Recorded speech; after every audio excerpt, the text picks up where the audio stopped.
છું અમદાવાદની જેએમસીનું વર્ષ 2026-27નું સુધારેલું બજેટ રજૂ થયું અને 18,518 કરોડનું જંગી બજેટ મંજૂર કરાયું છે। ડ્રાફ્ટ બજેટમાં 1,500 કરોડનો વધારો કરાયો છે। વિવાદિત કતલખાનાની દરખાસ્ત બજેટમાંથી પરત ખેંચાઈ।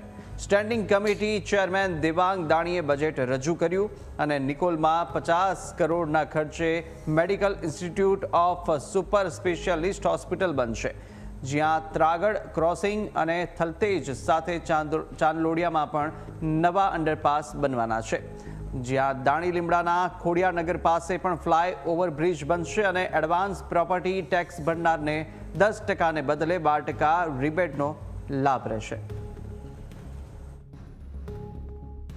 શહેરીજનોને ઉત્તમ વિશ્વ કક્ષાની સુખ સુવિધાઓ આપવાના તેમજ ઓલિમ્પિક ગેમ્સ 2036ના પૂર્વ આયોજન રૂપે શહેરને સ્પોર્ટ્સ સિટી તરીકે વિકસિત કરવાના નિર્ધાર સાથે standing committee chairman Shri Devangbhai Dani દ્વારા રૂપિયા 1,500 કરોડના સુધારા સાથેનું વર્ષ 2026-27નું સર્વ સમાવેશી શહેરના સર્વાંગી વિકાસ અર્થે અંદાજિત માતબર 18,518નું સિટીઝન સેન્ટ્રિક બજેટ રજૂ કરવામાં આવેલ છે। સ્ટેન્ડિંગ કમિટીએ 1,500 કરોડ રૂપિયાનો વધારો સૂચવી ટોટલ બજેટ 18,518 કરોડ રૂપિયાનું આ બજેટ એ મંજૂર કર્યું છે। ટેક્સની જ્યારે આવક શરૂ થાય તો એની અંદર પણ 12% પ્લસ 1% અને બીજો 1% જે એડવાન્સ ટેક્સ ભરે, આમ ટોટલી એડવાન્સ ટેક્સ ભરનારને ઓનલાઈન ભરે તો 15% સુધીનું રિબેટ એ આપવાનું પણ આયોજન કરવામાં આવ્યું છે। આમ વેરાનું વળતર અનેક ગણું આપવાનું ભારતીય જનતા પાર્ટીએ આ નક્કી કર્યું છે। 1,800 કરોડની સામે 18,000 કરોડનું બજેટ ખાસ કરીને આપવામાં આવેલું છે।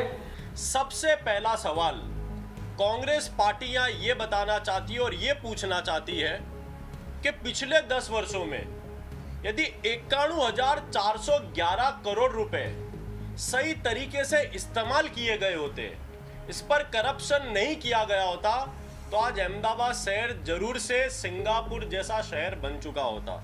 हजारों करोड़ का बजट निकाला जाता है, लेकिन सबसे बड़ी बात तो ये आती है कि भारतीय जनता पार्टी प्रजा के टैक्स के पैसों से बने हुए बजट का प्रजा को यानी जनता को हिसाब ही नहीं दे पाती, ऑडिट ही नहीं मिल पाता है। तो मैं समझता हूं कि भारतीय जनता पार्टी को अहमदाबाद म्युनिसिपल कॉरपोरेशन में बजट रखने का कोई अधिकार ही नहीं है। भारतीय जनता पार्टी के राज में अहमदाबाद म्युनिसिपल कॉरपोरेशन बिना कमान का घोड़ा बन चुका है, जिसके कारण भ्रष्टाचार लगातार बढ़ते जा रहा है।